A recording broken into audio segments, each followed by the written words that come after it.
Цуст сувг үзүүлж бай.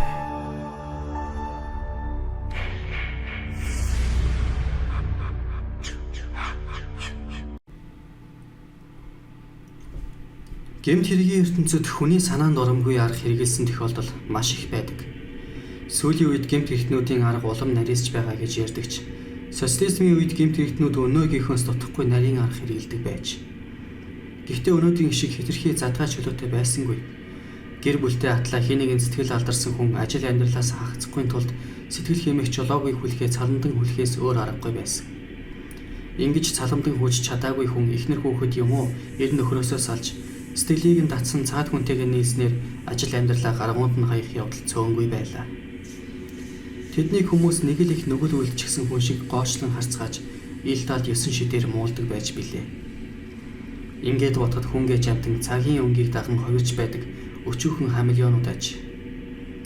Харин өнөөдөр манай зарим баячууд хэдэн нууц амрагт тавиа гэдгээрээ уралдаж байгаа болов. Амьдрал ингэж өөрчлөгдөх гэж байх уу? Ингээд соц нийгмийн үед болсон нэгэн эрэм хоёрын эмгэнэлтэй хөөрхийлөлтэй хувь заяаны тухай өгүүлье. Энэ хэрэг 1980-аад оны үед Сэлэнг аймагт гарчээ. Намын дээд сургуульд төгссөн залуухан эр цог жавхлан урд нь инженерээр ажиллаж байсан байгууллагада дараагаар томилогдсон иржээ. Хамт олон залуу дарагдаа баяр хүргэж хамтын хүчээр уулыг нурааж усыг эргүүлэхээр болсон юм байх. Түүнийг намын сургуульд 2 жил сурах хугацаанд байгууллагад нь хэдэн шинэ хүн ажилд орсноос өөр өөрчлөлт гараагүй байж.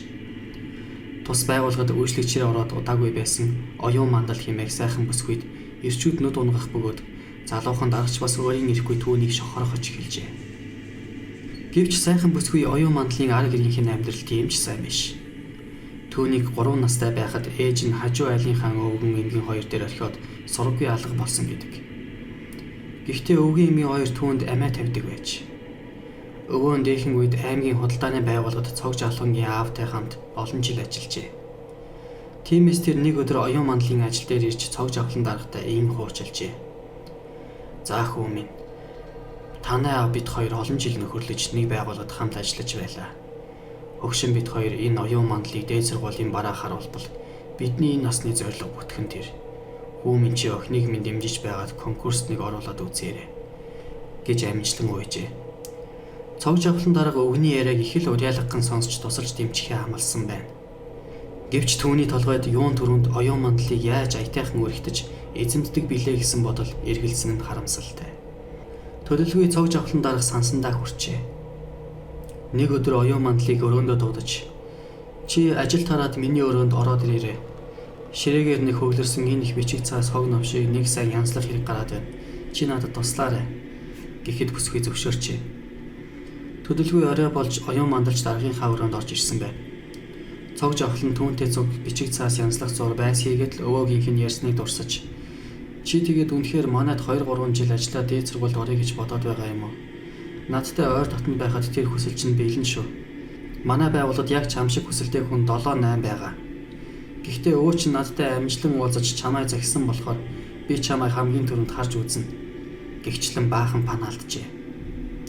Тэгээд өрөөнийхөө гэрлийг унтраагаад оюун мандлыг твэрч диван дээр дарж унсан байна. Энэ өдрөөс хойш цог жавхлан оюун мандал хоёр янаг амргийн холбоотой болжээ. Хэрвээ хүмүүс мэдвэл цог жавхлан дарга ажил албанаасаа хусагдаа зогсохгүй намаасаа хөөгдөн.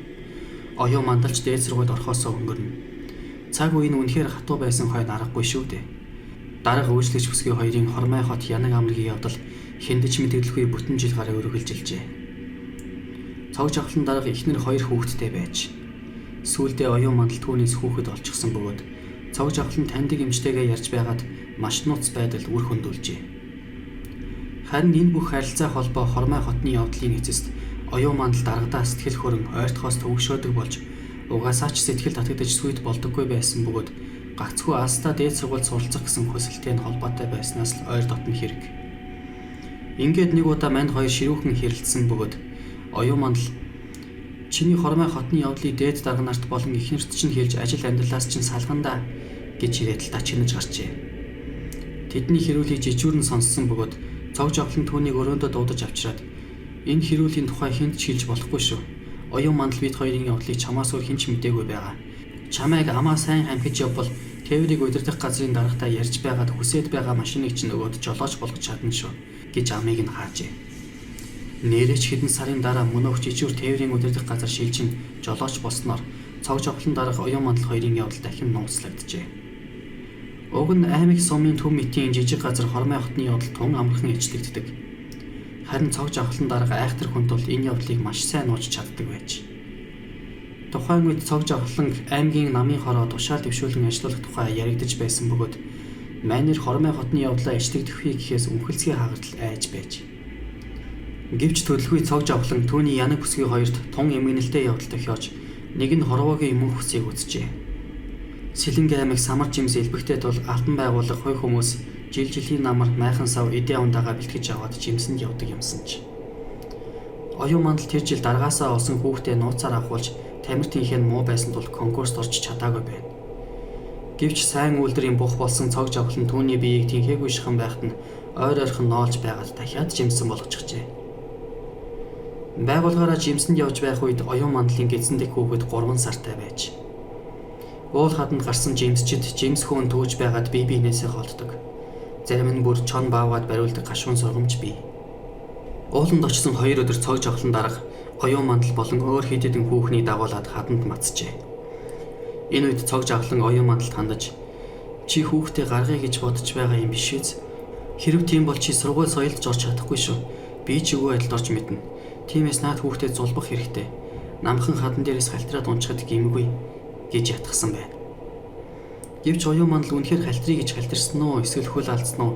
Цог жавхлан дарга түлхэж унагсан уу бүү мэд. Ямар тач тэр 20 гаруй метр өндөр хадан дээрээс унжээ. Маш хүнд бэртсэн мань бүсгүй ухаан орохгүй байсаар 3 хоногийн дараа нас баржээ. Цог жавхлан дарга маш их сандарч түүнийг аймгийн төвд аваачиж эмнэлэгт хэвтүүлж эрчин тэмцлэгээ хийлгэсэн боловч амийг нь аварч чадсангүй. Болсон явдлыг нүдээр харсан эмэгтэй ингэж ярьсан байдаг. Дарга биднийг удирдаг нэг их цахатууд авирсан. Бид даргын хойноос дагаж байсан. Дарга төрүүлж гараад биднийг нэг нэгээр нь гараас татаж гаргаж байсан. Хамгийн сүүлд оюун мандал үлдсэн. Би жаахан зайтай амраад сууж байтал дарга доош тонгойн баруун гараа өгч байгаа харагдсан. Гэхдээ тэр хоёрыг яг гар гараас атгалцахыг би хараагүй. Төлөвгүй оюун мандал дарга хоёр муухай гашгиж хад чулуу нурах чимээ сонсогдсон. Бидний тойроо замаар бууж очиход оюун мандлын бие нүүр аманд амар шалбараад ухаангүй хөвтөж байсан. Би бодохдоо түүний цог жавхлан дарга санаатаа унагсан болов уу гэж боддог. Яагаад гэвэл цог жавхлан дарга оюун мандлыг 3 сартай хүүхдэд зулбуул гэж ятгаж байхыг би сонссон хэмээжээ. Зарим хүн оюун мандлын зулгүй өхөлд цог жавхлан даргыг шууд буруутгасан бөгөөд тэд Манер талигаа чи татаж гаргах боломж байсаар байтал туслаагүй. Яагаад гэвэл 2 дахь удаага жирэмсэн болсон оюун мандлаас салахын төгс болж байсан тул хадруу санаатаагаар нисгсэн гих зэргээр жиг жуг хийлцжээ. Хөөрхий бүсгүй өхөлд хэн буруутайг тухайн үед тогтоож чадаагүй бөгөөд байдгалны золгүй өхөлд тооцогдоод өнгөрчээ. Талигаа чин биед хийсэн задлан шинжилгээгээр 3 сартай жирэмсэн байсан нь тогтоогджээ. Цог жавхлан дарга тэр олон хүүхний гараас татаж хадан дээр гаргасан атлаа яагаад ганцхан оюун мандлыг татаж гаргаж чадсангүй вэ?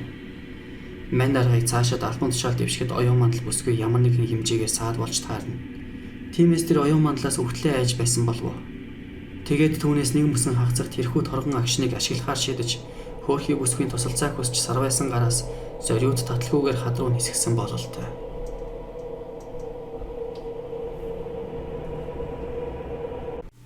Хэрв танд манай контент таалагдж байвал манай YouTube сувагт subscribe хийж шинээр тавигдах видеонуудыг цаг алдахгүй хүлээн авч байхын тулд хажууд нь байх хонхны зурган дээр дарж notification-ыг идэвхжүүлээрэй. Мөн Facebook дээрээ share хийж гэр бүл найз нөхдөдөө хуваалцаарай. Энэ нь манай сувгийн цаашны хөгжил, доктортой үйл ажиллагаанд томоохон тус хүргэх болно. Баярлалаа.